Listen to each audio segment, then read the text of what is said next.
everybody? Jason Barlow with Sell for 1%.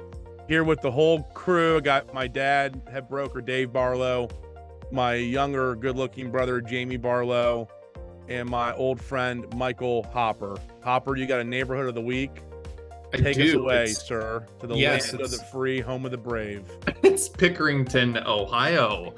Pickerington. It's a city located in Fairfield and Franklin counties. It's actually split in the state of Ohio. It has a very rich history that dates back to the early 19th century. So in 1815, Abraham Pickering, a surveyor, founded the village that would eventually become Pickerington. Pickerington named the village obviously after himself, and it quickly grew as a trading center due to its location on the Ohio and Erie Canal. The canal allowed goods to be transported, as we talked about with Canal Winchester that we did recently, from Pickering to other areas of the state, which obviously helped the town prosper. By the 1830s, Pickerington had become an important stop on the canal route, and many people began to settle in the area. In 1837, the village was incorporated, and the first mayor, John Swope, was elected. The town's population continued to grow throughout the 19th century, and by the turn of the 20th century, it became a bustling community. During the early 1900s, Pickerington was known for its agricultural production. The town was home to many farms that produced crops such as corn, wheat, and soybeans. The farmers in Pickerington also raised livestock, chickens, pigs, and cattle. The produce and livestock were sold at local markets and transported to other cities via the canal and Canal Winchester and the railroad. In the mid-20th century, brought by significant changes to Pickerington, the construction of the interstate highway system and the growth of the Columbus metropolitan area led to an increase in suburbanization. Many people moved to Pickerington in search of affordable housing and better quality of life. The town's population grew rapidly, and in 1971, it was finally recognized as a city. In recent years, Pickerington has experienced significant economic growth. The city has become home to a number of manufacturing companies, healthcare facilities, and retail stores. The city's population has more than doubled since 1990, and it's now considered one of the fastest growing cities in Ohio. Today, Pickerington is a thriving city that offers residents a high quality of life. The city is home to several parks and recreational facilities, including the Pickerington Ponds Metro Park, which offers hiking, fishing, and birdwatching opportunities. The city schools are also highly rated, and the cost of living is relatively low compared to other cities in and around the central Ohio area. Overall, Pickerington's history is characterized by its evolution from a small farming community to a thriving suburban city. Despite the changes that have taken place over the years, Pickerington has maintained a strong sense of community and commitment to providing residents with a high quality of life. Pickerington, I think it's gorgeous. I've spent a lot of time driving over there, selling properties in the area. I've taken my kids to Pickerington Ponds Metro Park, which is a great place to go if you haven't been there. There's so much you can do, and it's one of the largest parks in the city compared to what's the other one over in Grove City? Darbydale, the Battelle Darby Creek. Yeah, it's a very large park. And then, as we always like to talk about, is food. I don't know if I'm going to pronounce this one correctly, but I'm a huge Mexican food eater. I absolutely love it. I could probably eat it every day. It's called La Fogata Grill in Pickerington, which I have not been to, but I've added it to my list. It's gotten fantastic reviews, so that is a place to check out. There is a Thai restaurant, Thai Paradise. I'm going to sit here and say I love all this food because I'm a garbage disposal and eat everything anyway. But there's a great pizza place down there too, a Mezzo's restaurant and pizzeria, the top 3 rated restaurants in that area. As we stated about Canal as well, because they share a lot of the same geography, there are a lot of new build communities that are going up in Pickerington and the surrounding areas. We here at Sell for 1% have done a lot of work with the local builders. So if you are interested in that area, whether it's buying an existing home or if it's looking for a new build, we can help point you in the right direction and help track down the right community for you. Pickerington's a great place to live. Again, as I touched on, the school system is fantastic. There's so many things to do in the area. Guys, you got anything else?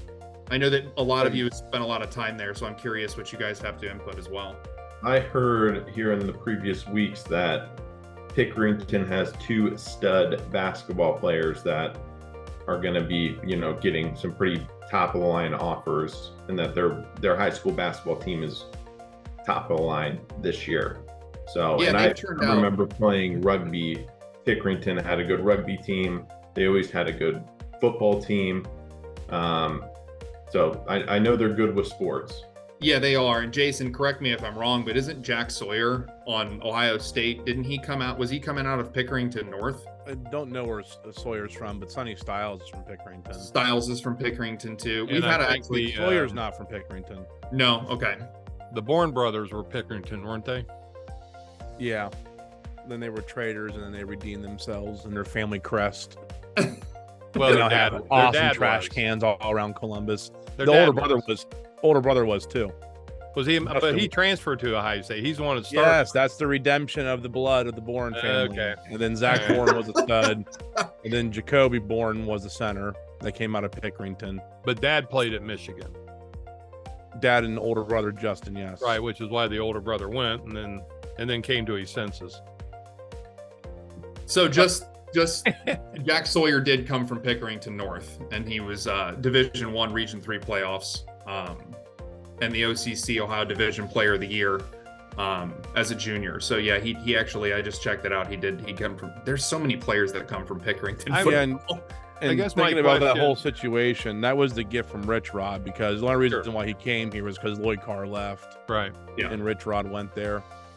So as we're talking about, sports, and I do think Pickerington's probably one of the top line sports schools in the state right now. I know that when your sister Jessie was at Upper Arlington, Pickerington had a great softball team, but they were really known for their girls basketball. And I think there was a string of like 5, 7, 8 years that they won the state championship almost every year, it seemed like. And now their boys basketball team is top rated. The football teams are always top rated. So yeah. And not to get off that's what guys do. We talk about sports, but it's a great education as well. So Yes. don't forget that.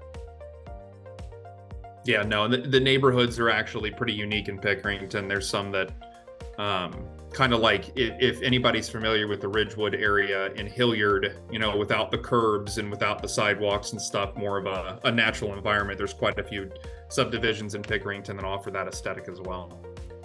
And it was probably maybe 15, 17 years ago. This has been right around when you were getting into the business, Jay, that Pickerington put a moratorium on the number of new builds in the city or for the school system.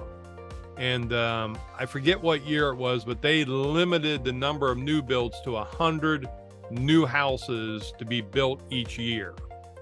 And for us real estate agents, that was kind of the start of what we now see with these community development fees.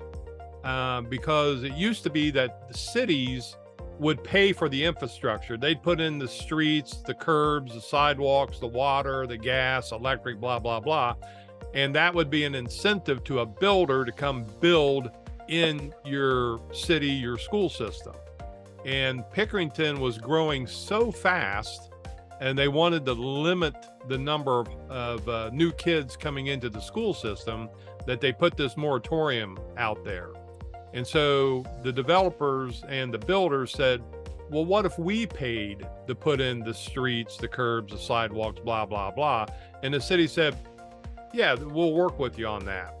And so that's why we have seen an escalation in prices, because it used to be that the city would put in all that, which is pretty expensive. And now the builders all around Central Ohio are responsible for putting in the infrastructure, which raises the price of a home. So just a little history. Yeah, very cool. But that's it. That's all From I the got. old That's man. Pickerington, Ohio. Yeah. All right. Thank you, Mike. Got it.